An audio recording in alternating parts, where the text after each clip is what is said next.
You ask Tiger to solve.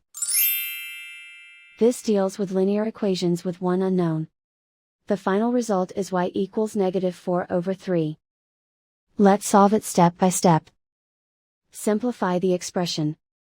Group like terms. Simplify the arithmetic. Group all constants on the right side of the equation. Subtract 4 from both sides.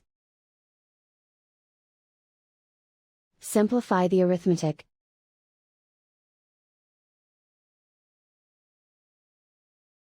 Isolate the y.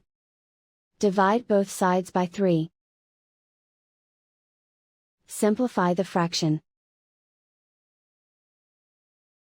And so the final result is y equals -4/3.